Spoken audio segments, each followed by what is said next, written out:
Hey, welcome to another episode of Electrical Theology Esoteric Supernatural Life Coaching, guys. This is where we discuss, tap into messages from the beyond. For me, there's really no such thing as ghosts.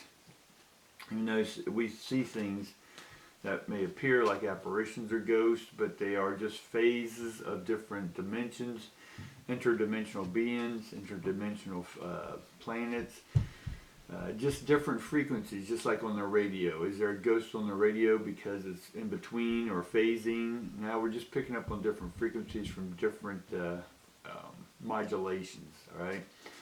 So what I try to do is explain the supernatural, metaphysics, all that good stuff in simple terms, in logical terms, maybe even some scientific terms. Because even the old magicians weren't really magicians, they were just alchemists or chemists that knew how to mix certain properties together to create other properties, right?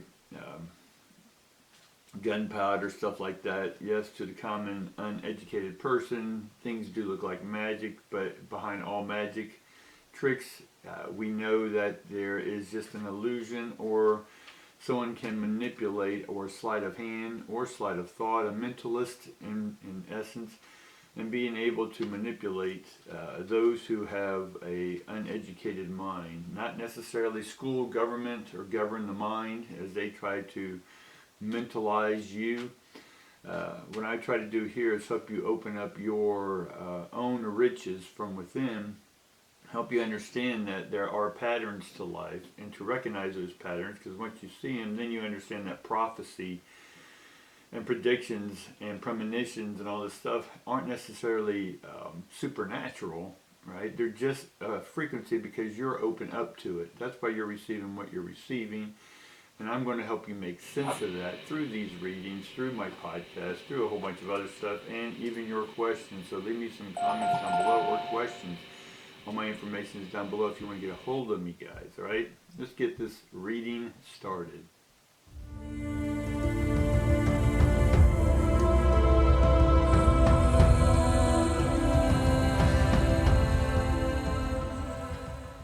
All right?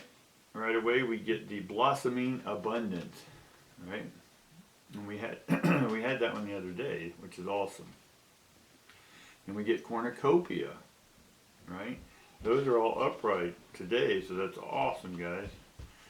And then we get all tied up, right, at the end. And she is upright, so let's see why we're all tied up, right? And that to me sounds like a sporting. What comes across immediately to me is that it's a sporting event. And things are even, the scores are even. It could be 24-24, but in essence the score is still 0-0, right? So in one sense we've evened out the playing field, because I get the cornucopia here, which is just a brilliant sunshine with fruit baskets and all this type of stuff, and we have blossoming abundance, which means we planted the seeds, we watered the seeds with our emotions, we've opened up, we've allowed what needs to come out. That's all nutrients for helping the heart grow, and when the heart grows, that's when we get the cornucopia. So in one essence, the blossoming abundance and the cornucopia go together, right? They are signs that what you've been putting into motion, and I know it's been hard, but you've been doing your work, and that in one essence has helped grown the fruit that we are putting in the fruit basket. So there's a lot of stuff being blossomed right now. But there is a sense of maybe picking some of those berries and you're getting scratched by the thorns, right? So let's get a little more information on that all tied up. Right away we get the Three of Cups upside down. And so somewhere there's not a... you're looking at something maybe they're two separate things, but in essence they need to come together, right? It may be two separate friends that don't like each other, but it's causing you stress or having you all tied up. But in essence, y'all need to all come together, or maybe a family member is estranged and y'all need to bring it back together. Because it's causing, in one sense, your thoughts to be all tied up, right? Or your stomach all tied up in knots. Because there's some sort of relationship that's not being brought together, that needs to be brought together. And we get the Nine of Wands. So the Nine of Wands tells me that somewhere in a relationship, again, family, business, whatever. And for me, whenever you hear me say the word relationship, I'm always in essence in one frequency. And yes, I'm talking about physical, earth-based, simulated relationships. But listen closely, I'm always talking about how we relate to the ships out there in the galactic or in the interdimensionals, right?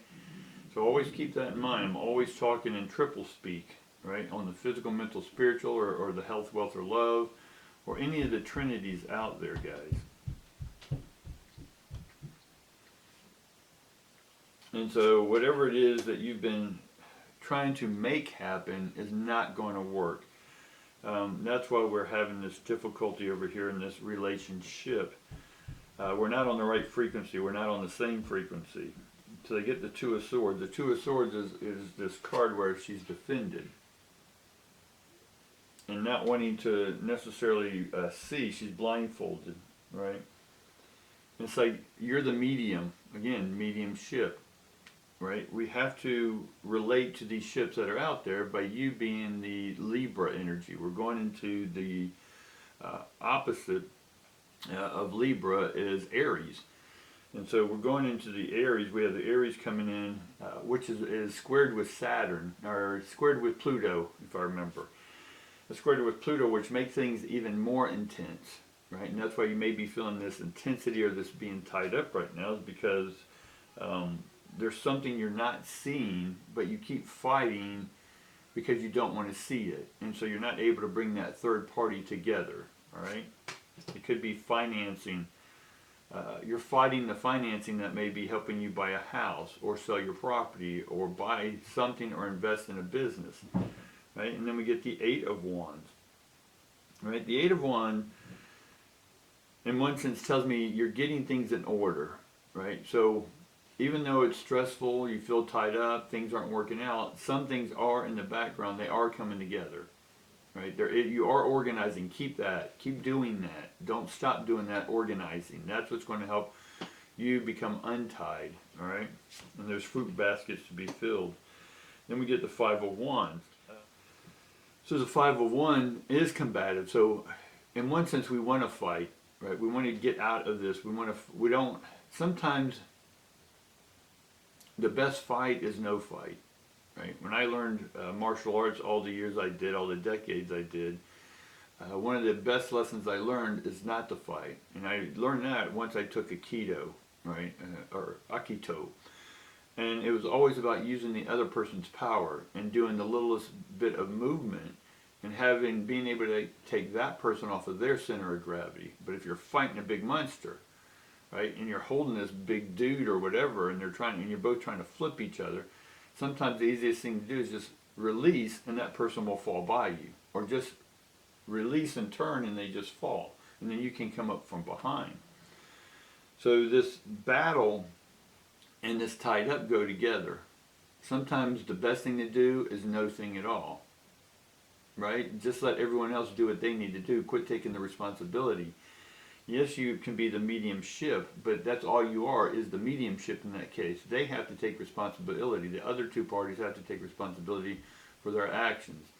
And if you, because it's causing you stress, so if you don't want the stress, then you tell both of them, look, if y'all can't get along, then both of you got to go.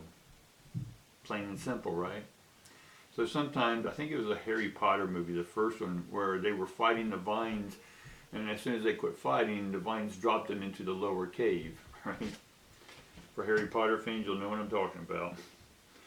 And then we get the Queen of Batons. So right now we have 1, 2, 3, 4 batons in this reading, which is about a creative project that is about to bloom, or it's blossoming, right? Blossoming abundance, cornucopia. This thing that means it's coming, the things are happening. Look around you.